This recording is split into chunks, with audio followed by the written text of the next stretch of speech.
জীবনে যা কিছু করতে চান হুটহাট করেই করে ফেলুন, প্ল্যান করে আসলে কখনোই কিছু করা সম্ভব না। আর এমন হুটহাট সিদ্ধান্ত নিয়েই সেদিন আমরা চলে গিয়েছিলাম সুবর্ণগ্রাম। হাই এভরিওয়ান, আসসালামু আলাইকুম। কি অবস্থা সবার, কেমন আছেন? ছোট মেয়েকে জুতা পরাতে এখানে কতজন লাগছে তাই দেখেন। তাকে তো ড্রেস আর জুতা কিছুই পরানো যায় না কোথাও গেলে। আমরা স্টাফ কোয়ার্টার থেকে সিএনজি করে সুবর্ণগ্রামের উদ্দেশ্যে রওনা দিয়ে দিলাম। আর এই যে আমার পাকনা বুড়ি, সে হচ্ছে হাত বাড়িয়েছিল এভাবে। এটা দেখে আমি আর ওর বাবা দুজনে অবাক হচ্ছিলাম যে কিভাবে সে এই জিনিসটা বুঝলো। এটা তো সে জানার কথা না। পুরোটা রাস্তা সে এভাবে এনজয় করছিল হাত বাড়িয়ে বাড়িয়ে। আমি একটু ভয় পাচ্ছিলাম বাহিরে গাড়ি ঘোড়ার জন্য, তাই ওর হাতটা বারবার টেনে আনছিলাম, কিন্তু আর এনজয় করা দেখে খুব ভালো লাগছিল। স্টাফ কোয়ার্টার থেকে সুবর্ণগ্রাম পৌঁছাতে প্রায় 40 মিনিট লেগে গিয়েছিল আর আমরা পৌঁছে গেলাম। এখানে রয়েছে এক বিশাল গেট আর এখান থেকে ঢোকার আগে আমরা কিছু চিপস, পানি, জুস এইসব নিয়ে নিয়েছিলাম। সেদিন এত বেশি রোদ ছিল যে অনেক গরম লাগছিল। আমি তো বাচ্চাদেরকে নিয়ে খুব টেনশন করছিলাম যে কি হবে এত গরমের ভিতরে, কিভাবে ওরা এনজয় করবে। তবে শুধুই আমি টেনশন করছিলাম, মা বলে কথা। ওরা খুবই এনজয় করেছিল। আর এই যে আমরা এখন ঢুকে যাচ্ছি। গেটটাও খুব সুন্দর দেখতে, ভালো লাগছিল। এখানে ঘুরতে আসলে আপনাকে কয়েকটা জিনিস অবশ্যই মাথায় রাখতে হবে, সেগুলো একটু পরেই বলছি। আর এখন আমরা চলে যাচ্ছি ভিতরের দিকে। এখান থেকে অনেকটা লম্বা সফর, সেটা শেষ করে আমাদের যেতে হবে টিকিট কাউন্টারে। আপনাদের জানার সুবিধার্থে এখানে পার পার্সন কত টাকা করে টিকিট সেটাই শেয়ার করে দিলাম। টিকিট কাটার পরে আমরা চলে গেলাম ভিতরের দিকে। আর ঢুকতেই একদম শান্তি লাগলো। বাহিরে এত গরম ছিল যে এখানে ঢুকলে একটু ভালো লাগবে প্রথমেই। আর ঢুকতেই এখানে রয়েছে এক বিশাল সিঁড়ি, আর সিঁড়ি দিয়ে মেয়ের বাবা তাদেরকে নিয়ে যাচ্ছিল আর আমি পিছনে পিছনে যাচ্ছিলাম। আর আমাদের এই ঘুরতে যাওয়ার পরে সবচেয়ে বেশি কষ্ট করেছে মেয়ের বাবা। তাদেরকে সামলাতে হয়েছে, অনেক কষ্ট করতে হয়েছে, যদিও আমাকে বেশি করতে দেয়নি কষ্ট। সেই সবকিছু ম্যানেজ করেছে বাচ্চাদেরকে, তারপরে সবকিছু এভরিথিং সে ম্যানেজ করেছে খুব সুন্দরভাবে। যেহেতু আমি দিনের বেলা ভয়েস দিচ্ছি তাই একটু সাউন্ড হচ্ছে বাহিরে, আপনারা একটু ইগনোর করবেন। আর যেহেতু অনেকদিন পরে আমি ভয়েস দিচ্ছি তো অনেকবার রিটেকও নিতে হচ্ছে আমাকে। কোনো কথায় ভুল ত্রুটি হলে ক্ষমা সুন্দর দৃষ্টিতে দেখবেন। আর ব্লগটি আজকে শেয়ার করলেও আমরা ঘুরতে গিয়েছিলাম, বেশ কয়েকদিন হয়ে গিয়েছে। সকালবেলা ঘুম থেকে উঠে দেখেছিলাম বৃষ্টি হচ্ছে, ভেবেছিলাম খুব সুন্দর ওয়েদার, বাট কি আর হলো, আমরা যাওয়ার আগেই বৃষ্টি থেমে গিয়েছে আর অনেক রোদ ছিল। পুরোটা দিনে আর বৃষ্টির দেখা একদমই পাইনি। আর এই যে সিঁড়ি থেকে নামার পরই শুরু হয় গরমের চাপ। অনেক তো গরম গরম করলাম। এবার আসি সৌন্দর্য কথা নিয়ে। নামতেই আমরা এত সুন্দর সুন্দর পেইন্ট করা দেয়ালে দেখা যাচ্ছিল পিকচার, আমার খুব ভালো লাগছিল। এখন আসি মেন কথায়, যেটা বলতে চেয়েছিলাম তখন, সেটা হচ্ছে যেখানে আসলে কি কি জিনিস মাথায় রাখতে হবে। ফার্স্ট অফ অল আপনাকে অবশ্যই হচ্ছে ফ্ল্যাট জুতা পরে আসতে হবে, হিল একদম পরতে পারবেন না। হিল পরে আসলে আপনাকে হয়তো জুতা খুলেই হাঁটতে হবে। আমি যে ভুলটা করেছিলাম, আমি হিল পরিনি, তবে উঁচু জুতা পরেছিলাম, আর যার কারণে আমার পায়ে ঠোসা পড়ে গিয়েছিল। যদি এখানে অনেক গাড়ি আছে গাড়ি দিয়ে ঘোরার জন্য, তবে এখানে আপনি সৌন্দর্য ঠিকভাবে উপভোগ করতে চাইলে আপনি গাড়ি দিয়ে ঘুরে মজা পাবেন না, আপনাকে হেঁটে হেঁটেই এই সৌন্দর্য উপভোগ করতে হবে। যদিও আপনারা পুরোটা দেখতে চাইলে অবশ্যই মাঝে মধ্যে আপনাকে গাড়ি ইউজ করতে হবে, সবসময় হেঁটে পারবেন না কারণ পা ব্যথা হয়ে যাবে, এটা একদম মাস্ট। আর গেট দিয়ে ঢোকার পরে অনেকগুলো রাইড দেখতে পাবেন যেগুলো সেদিন অফ ছিল।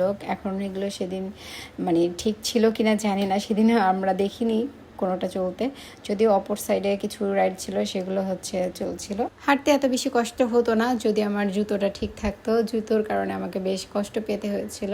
আল্লাহকে ধন্যবাদ যে আমার মেয়ের জুতো ঠিক ছিল, তাই আমি ওর সাথে চেঞ্জ করে করে পড়ছিলাম। ওর বাবারই আইডিয়া ছিল, যার কারণে দেখা যায় যে আমি অনেকটা এনজয় করতে পেরেছিলাম, না হলে আমি আরও আগে গিভ আপ করে দিতাম। আর এই পুরোটা জায়গার সবচেয়ে ফেভারিট পার্ট হচ্ছে আমার এই লেকের পাড়ে। আর এই জায়গাটা আমার এত বেশি পছন্দ ছিল, যদি একটু রোদ কম থাকতো তাহলে আমি আরও বেশি এনজয় করতে পারতাম।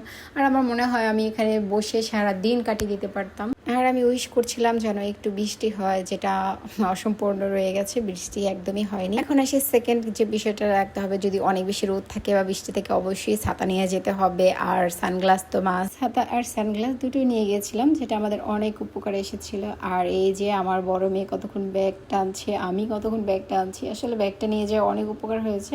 যারা বাচ্চা কাচ্চা নিয়ে কোথাও ঘুরতে যায় তারা আমার সাথে রিলেট করতে পারবে, এরকম একটা ব্যাগ থাকতেই হবে। আর আমি এই যে অনেকক্ষণ পরে আমার মেয়ে জুতো পরে একটু রিল্যাক্সে হাঁটছিলাম, না হলে আমি একদম হাঁটতে পারছিলাম না, মনে হচ্ছিল আমার দুইটা পায়ের আঙুলগুলো ঠোসা পড়ে গিয়েছিল। তবে যত কষ্টই হোক না কেন বাচ্চারা অনেক বেশি এনজয় করেছে, এটাই ছিল সবচেয়ে বড় পাওয়া।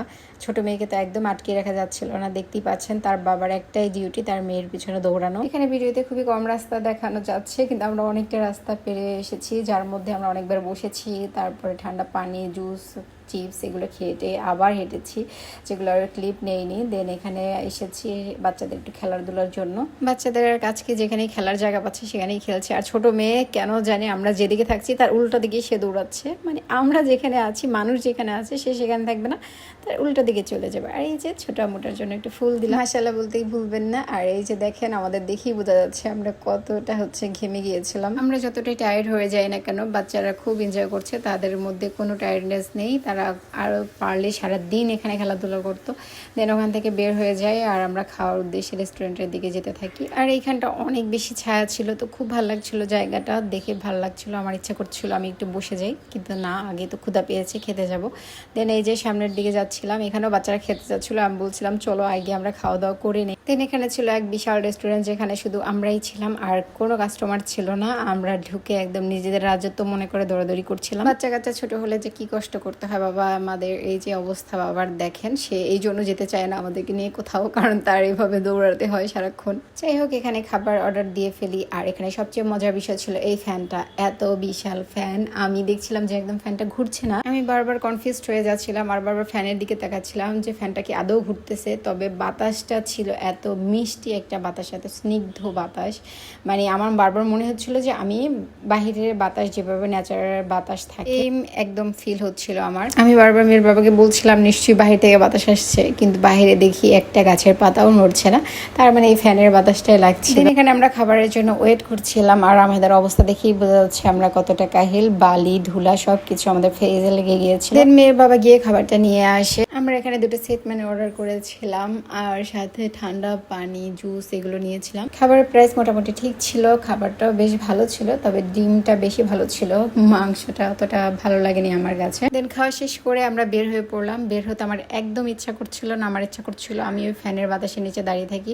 মনে হচ্ছিল যে আমি একদম ঠান্ডা বাতাসে আছি, কিন্তু ওখান থেকে বের হতে হবে, কি করার, এক জায়গাতে থাকতে পারবো না। জাস্ট গাছপালার দিকে দেখেন, একটা গাছের পাতাও নড়তেছে না, মনে হচ্ছে পুরো জায়গাটা থমথমে হয়ে আছে। আবার অনেকটা হেঁটে এরকম একটা প্লেসে চলে আসলাম, এখানটা অনেকটা ভালো লাগছিল। দেন এখানে আমি একটু ভিডিও করার জন্য তাকাচ্ছিলাম, বাট তাকানো একদমই যাচ্ছিল না। যাই হোক, আজকে ভিডিওটা অনেক বেশি বড় হয়ে গেছে, আর বড় করব না। সুবর্ণগ্রামে বাকি সময়টা আমরা কিভাবে কাটালাম সেটা শেয়ার করবো আপনাদের সাথে অন্য একটা ব্লগে, অন্য একদিন। আজকে এই পর্যন্ত, টাটা, আল্লাহ হাফিজ, আসসালামু আলাইকুম।